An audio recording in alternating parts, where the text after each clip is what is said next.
So it's a great pleasure to be here and to be speaking to you.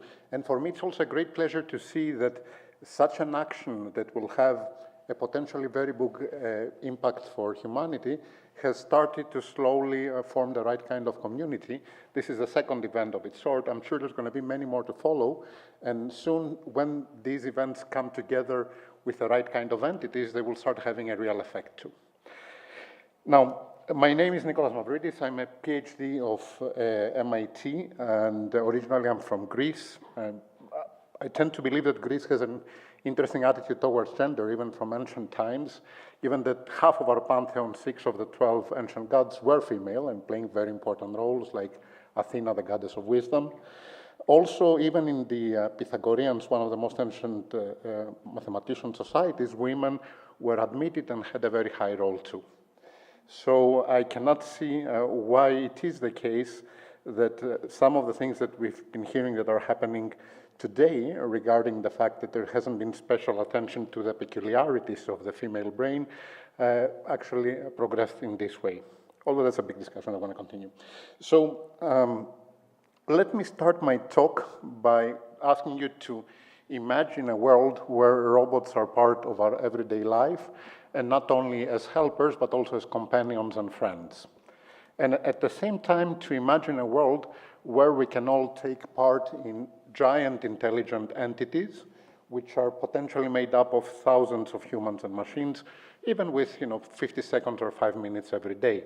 And such entities might well surpass the current limits of both human as well as artificial intelligence. And a big part of our future is actually in these collective human-machine tightly coupled teams. So these have been both my goals as well as the research goals of a number of other labs around the world, and they have produced some fruit. In the words of the BBC, talking about my lab, the Interactive Robots and Media Lab, actually this video is quite a while ago, as you will see. His name is Ibn Sina, named after the ancient philosopher renowned for his early scientific discoveries. So this is our humanoid, Ibn Sina, learning how to do facial expressions and copy humans.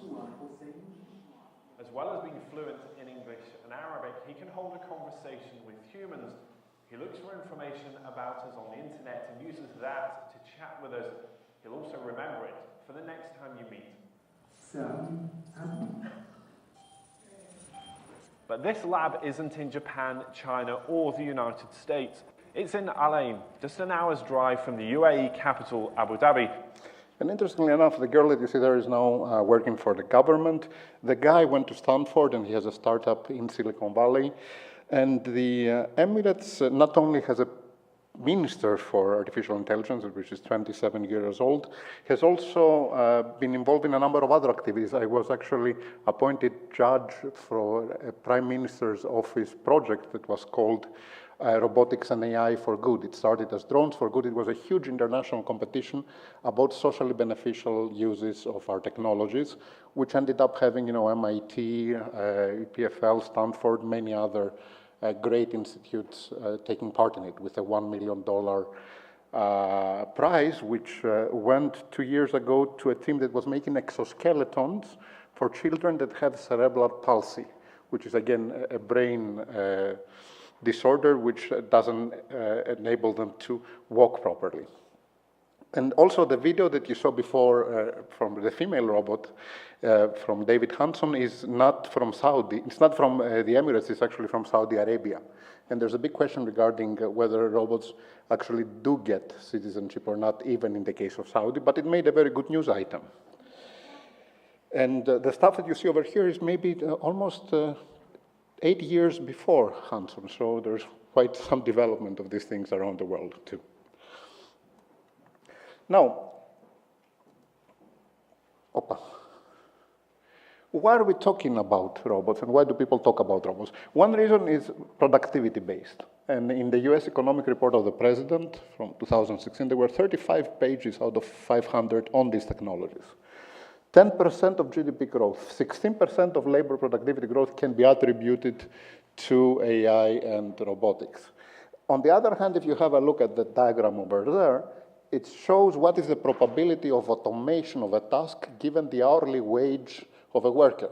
And for workers with below $20 per hour, there's an 80% probability that they will be replaced by machines. For workers with $20 to $40 per hour, there's a 30% probability they will be replaced by machines. And these are very huge numbers. So in many respects, what's happening right now, if it's not handled properly, will create weird waves of technological unemployment with strong psychological consequences too. So it's not only the positive uses of AI and robotics towards being able to deal with mental disorders, it's also the negative effects that they might have towards creating more such issues. And interestingly enough, we're talking about productivity. Productivity is just a proxy, like economics. What we really should be interested in is well-being of humans. And interestingly enough, recently there's also quite some research directly on well-being, and I'll get to that towards the end of my talk. Now, all the technologies that we have for being able to help with mental diseases are actually spread out during the temporal stages of a disease. So there's even the genetic predisposition level, and nowadays with family tree DNA, 23andMe, the genomics projects, you can find things such as Prometheus that give you the extra probability of a mental disease depending on your DNA. Then there's a question of prevention, there's a question of early diagnosis, and we have systems that can do early diagnosis, for example, on the basis of medical imaging for Alzheimer's disease, and a number of other conditions. There's a question of normal diagnosis, and finally, there's a question of either treatment, where you're able to revert the real causes of the disease, or just assistive technologies, where you cannot really revert the causes, but you can make the lives of the people with, for example, dementia, much more livable. And you saw quite a number of them. I mean, there's even mobile apps for reminding you how to do things, and so on. Let me show you a small example of the things that are in development right now.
One example, relying on massive data, which are actually collected by children.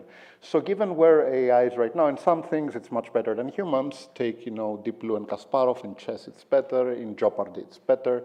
In many other things, humans are still better than machines, such as, sensory motor abilities, learning, and so on. But the thing to notice is that in reality, what we really want is humans and machines together, complementing each other and coupled in the right way, and they can be much more effective than either alone.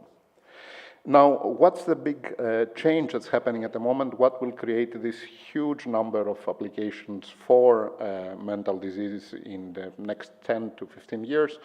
Well, see, AI started with a funny chatbot that was playing the psychotherapist. It was called Eliza back from the 60s. But back then, we didn't have the internet, and we didn't have all of these new things that are coming around us through the Internet of Things and through this huge collection of data that's being logged all of the time. Now there's all of these devices that are wearable, that can monitor your heart rate, your breathing rate, what you eat, where you walk, what you do. There's going to be a lot of other instrumentation in our homes, in our cities, and so on. And the aggregate collection of all of this data, together with cell phone data, localization data, and so on, can give us much bigger insights and much better predictors in many ways. So this is what's really happening, this combination between IoT, smart homes, smart cities, the quantified human, big data will get us to points that we couldn't even imagine before. Let's start on stretching out our arms and legs. And finally, do one more what I do as best as you can. Okay. Robotics as intermediate. Let's warm up with some movements. Move arms. You can do this. Very good, Jack.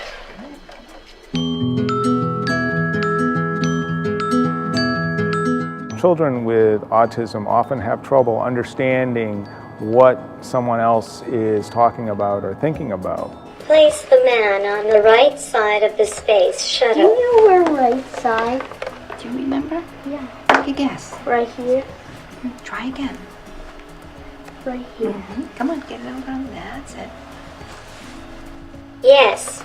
You place the man on the right side of the space shuttle. Very good, Jack. Thank you. Okay, and let me close with a note. First of all, beyond the purely academic stuff that's going on, I was faculty at NYU Abu Dhabi in the past, at UAU, also a postdoctoral researcher in Nikolaos in Greece, and a couple of other places. There's a lot of interesting stuff happening in the industry and also in startups regarding many of these technologies. Together with that, there's a need for people that are able to bridge the gap between the different communities towards evaluating the startups and deciding, where extra resources should go, not only monetary resources, but also different forms of empowerment. So I think it's actually very important, together with the advocacy, the international relations, and the legislation side, to get all of this act together so that in the next 5 to 10 years, these things are not just a curiosity that you see in workshops, but become used in real life. Finally, let me close with a message. Traditionally, we view health as something that you have it, and it's like a zero neutral point, and when you have disorder or disease, it goes to the negative. And then we try through treatment to get back to this, zero normal operating point of being healthy. But all of the new approaches start to think about health as a continuous dimension that can also become positive. So it might be the case that with all of these new tools that we have, and with the right, of course, social conditions, we engineer a future in which not only we don't have any more mental disorders, but we move away from the languishing and the moderate mental health states to real states of flourishing that would be much more worthy for the capabilities of human beings. Thank you so much. Thank you very much, Nikolaos. It's a fantastic message, and let's work all together for that.